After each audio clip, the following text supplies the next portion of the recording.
This is breaking news from RTV6, working for you. Came together really as a community to come by these arrests. 4 suspects now in custody. Just a short time ago, police announcing the arrests of the suspects in the murders of 4 others on the northeast side almost 2 weeks ago. The announcement of the arrests came at a news conference that had previously been called by the mayor and police chief and others to talk about the city's efforts to respond to an increase in gun crime and homicides this year. Our Alyssa Donovan has been tracking this story. She joins us live right now from the live desk with more information. Alyssa. So, Lauren, these 4 homicides late the night of February 5th were a terrifying reminder of what life is like in and around the Carriage House East apartments. That's the complex on Shady Oak Avenue near 42nd and Midhofer, where Marcel Wills, Braxton Ford, Kamari Hunt, and Jalen Roberts were shot and killed. Now, 4 other young men are all charged with murder in the case. The suspects are Rodriguez Anderson, LaShawn Watkins, Cameron Banks, and Desmond Banks. Desmond Banks is the brother of Cameron Banks. Desmond is only 17 years old. However, he is being charged as an adult. The other 3 suspects are 19. Investigators tell us that robbery was the apparent motive. They say each of the victims was shot multiple times, and that extensive surveillance video at the apartment complex helped lead police to identify the suspects. The mayor hopes those arrests bring some peace of mind to the neighborhood. Sadly, nothing can bring back the lives of the 4 young victims, lives that were cut much too short by senseless violence. But if arrests have been made, and apparently they have been, that will be a meaningful step in delivering justice to these families who have been impacted.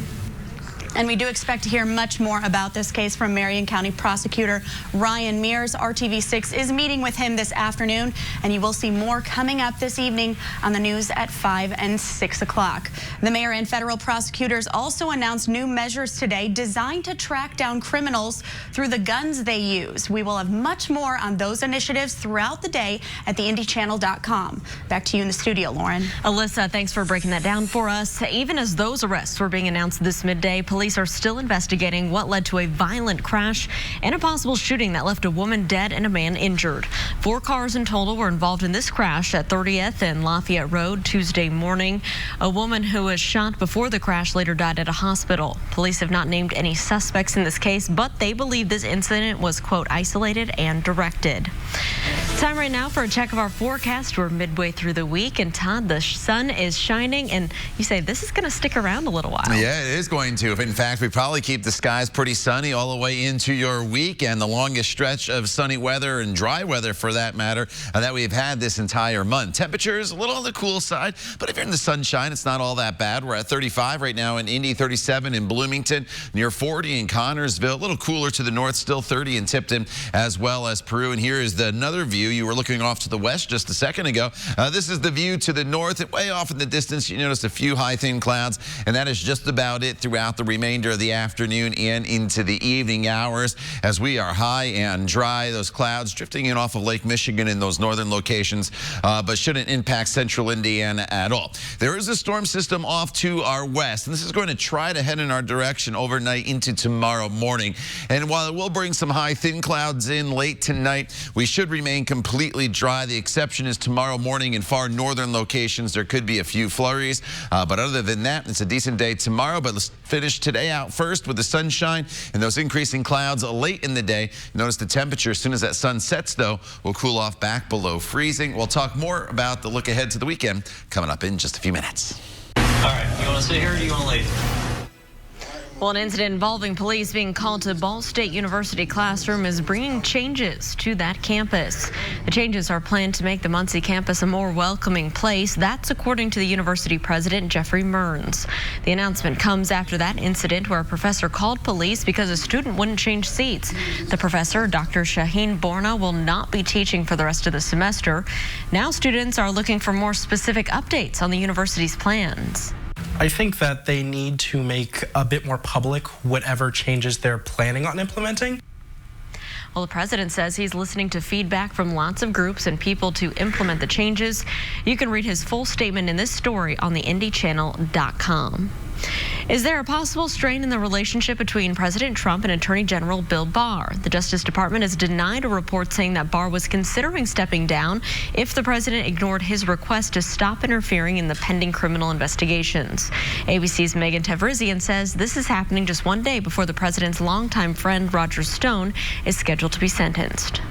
A relationship once considered close, now apparently under some strain. Sources telling ABC News Attorney General William Barr has discussed possibly stepping down as the nation's chief law enforcement officer with some administration officials over the president's tweets. I think he's trying to make a point.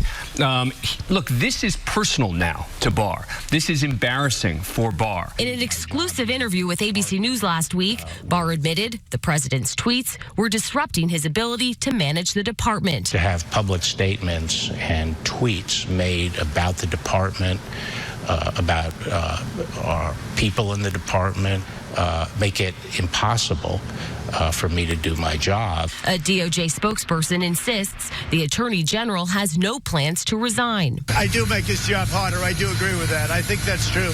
He's a very straight shooter. We have a great Attorney General. At the center of the conflict, the sentencing of Trump's longtime friend and former advisor, Roger Stone. The sentencing is scheduled for tomorrow. Stone was convicted on charges of lying to Congress and witness tampering, which stem from the Mueller probe. I think it was a very, very rough thing that happened to Roger Stone. If Barr were to resign, who would fill his spot remains unclear. Then what happens? Then what you probably see is an acting attorney general, someone not confirmed. The Federal Judges Association have called for an emergency meeting later this afternoon. They are not commenting what this meeting is about. Meantime, more than 2,000 former prosecutors and Justice Department officials have called for Attorney General Barr to resign. Megan Tevrizian, ABC News, Washington. This really is an emergency. It is an emergency of legitimacy in our justice system. Former South Bend Mayor Pete Buttigieg says he thinks Attorney General should resign due to the Justice Department's interfering in the cases involving the president's associates. Buttigieg and the other Democratic candidates will likely talk more about this at the next presidential debate in Nevada that's scheduled for tonight.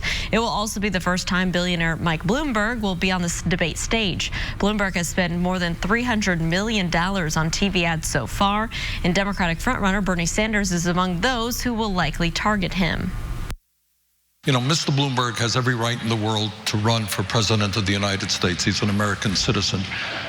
But I don't think he has the right to buy this election. Bloomberg is not on the ballot for this Saturday's Nevada caucuses. He will be on the ballot for most of the Super Tuesday primaries that are held on March 3rd. Still waiting for a verdict. Next, an update from Court TV on whether the jury is any closer to a decision in the sexual assault trial of a former Hollywood mogul. And these are tough times for cereals, but one company is banking on a comeback by having you pay a premium price for your breakfast. Todd. And Lauren, the sun is shining all across central Indiana. It is definitely welcome sunshine here all across the area. And the good news is it's not just a one-day deal for a change. It's going to stick around for several days. We'll talk all about it in your Storm Team 6 forecast. The time now is 12:09. You're watching the news at noon right here on RTV6.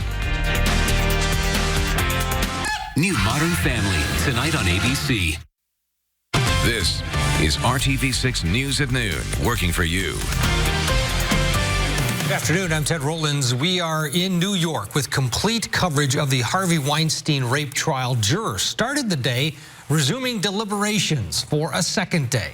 7 men and 5 women are determining the fate of Weinstein, who, if convicted, could face life in prison. We have teams inside and outside of the courthouse for complete verdict coverage when and if it comes down. We're also in Tampa, Florida for the conclusion of the Ice Cream Man murder trial. Michael Keatley is accused of double murder and 4 counts of attempted murder for a Thanksgiving Day shooting that prosecutors say was fueled by revenge. 9 months before the shooting, Keatley was the victim himself of an armed robbery of his ice cream truck. Keatley maintains his innocence, but according to the state's ballistics experts, evidence recovered from the crime scene matches evidence found at Keatley's home. Closing arguments in that case are expected Thursday. We'll have continuing coverage of both trials throughout the day on Court TV. Now back to you.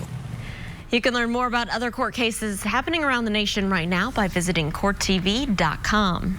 Well, dating violence has always been a problem, but we're now hearing more about it among teens. Up next, what Central Indiana schools are doing to help put a stop to it.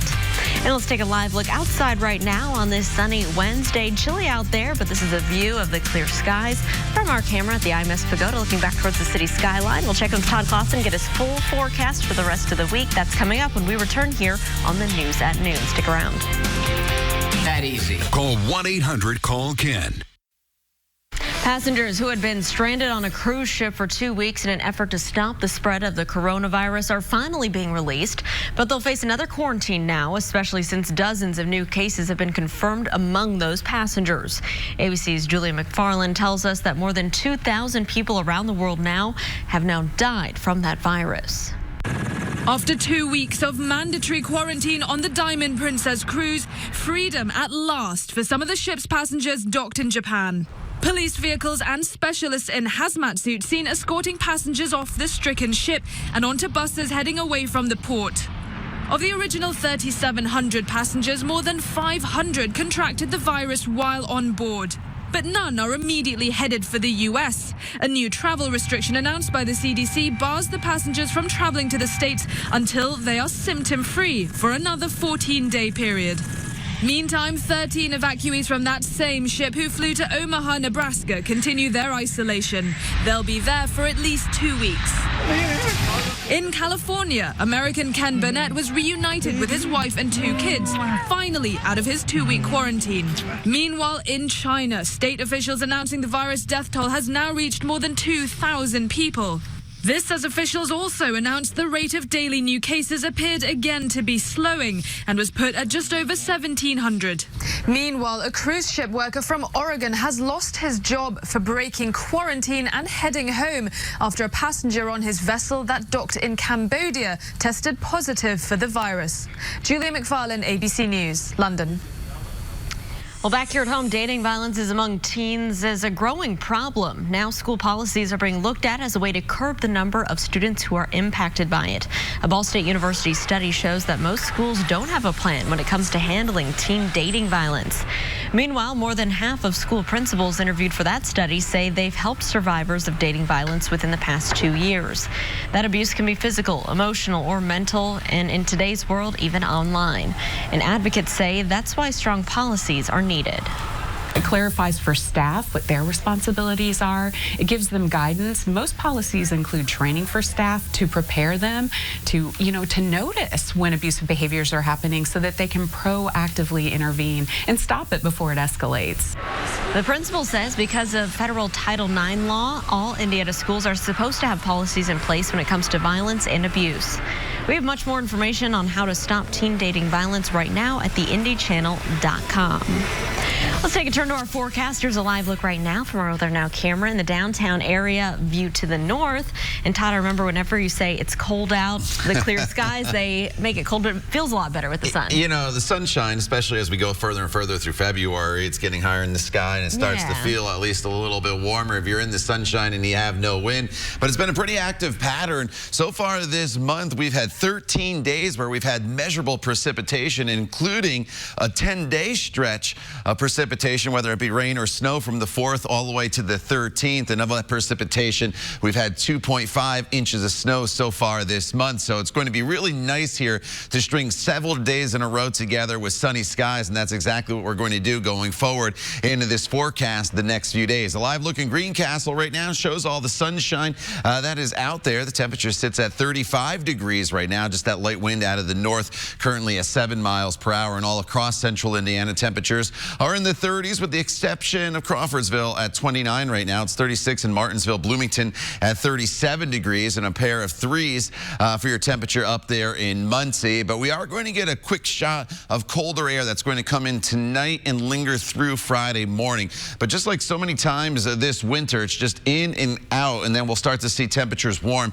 And you notice as you work your way to the northwest, it's 24 in Chicago right now, 8 in Minneapolis. So throughout the afternoon hours, we'll go up another couple degrees here to the low 40s in Bloomington and Columbus, about 38 the high temperature in Indianapolis, and a little colder to the north. Peru, you'll get your temperature up to only right around 33 degrees. So there's hardly a cloud in the sky right now across much of the state. But off to our west, we do have this storm system that's going to try to head in our direction. It's definitely going to bring some high, thin clouds in later on this evening across the area, but we're probably not going to run into any of that precipitation. That's the good news. So look for the clouds to increase tonight. Temperatures will drop down into the 20s by 10 p.m. And then as you wake up tomorrow morning, temperatures are going to be cold. We're in the teens and 20s. If it wasn't for the high, thin clouds moving in, these temperatures would probably be in the lower teens for most of us.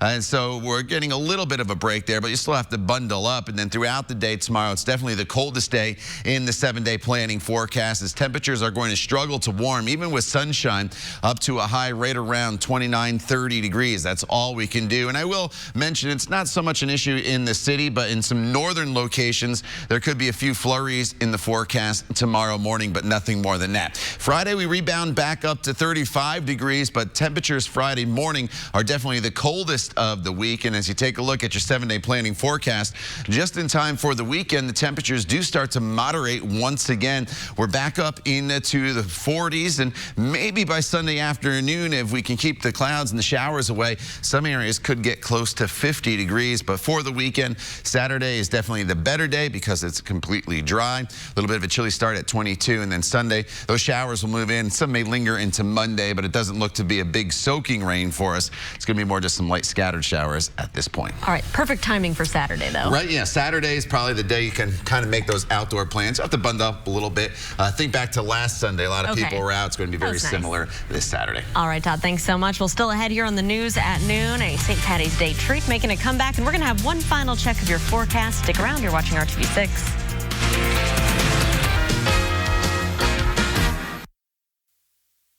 Welcome back. If you can believe this, the Shamrock Shake is officially middle-aged. The green dessert is back at McDonald's today, and it will be there through St. Patrick's Day next month. It's actually 3 years since you could buy this Shamrock Shake at the Golden Arches, but it was brought back this year for its 50th anniversary.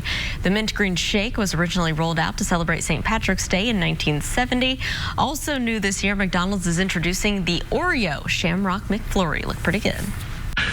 Watch out, because I'm Cocoa Puff, Cocoa Puff, Cocoa Puff, Cocoa Puff. Well, they might be tasty, but not as many of us are cuckoo for Cocoa Puffs these days. And the companies that make cereals are feeling the hunger pains. Our eating habits have changed over the years, especially at breakfast time.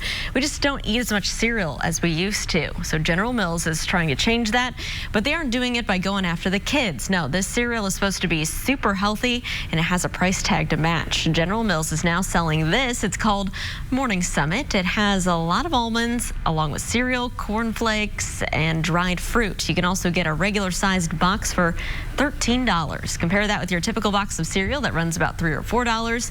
General Mills says it is banking on grown-ups that are willing to spend a little extra for a quick, healthy breakfast.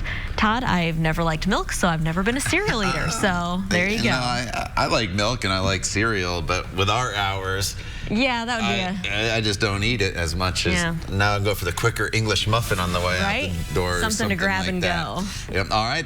Mostly sunny skies here this afternoon and really for the next couple days. 37 for our high today. Tomorrow morning, chilly. Teens for some of you. 30 degrees. Friday morning is really cold. Everybody is in the teens, but then the warm-up starts just in time for the weekend as we get back into the mid-40s with just a chance of some light rain showers making their way into the forecast on Sunday and Monday. So at this point, Saturday is the better day of the weekend, and 45 and sunshine. I think most people will take that this time of year. And by next week, we could be in the 50s. So a little shot of cold air from tomorrow morning through Friday morning, and then we're looking up temperature-wise. All right, that's great news, Todd. Thank you so much, and thank you for joining us and making RTV6 your choice for news. We hope you come back here and join us for the news at 5 o'clock.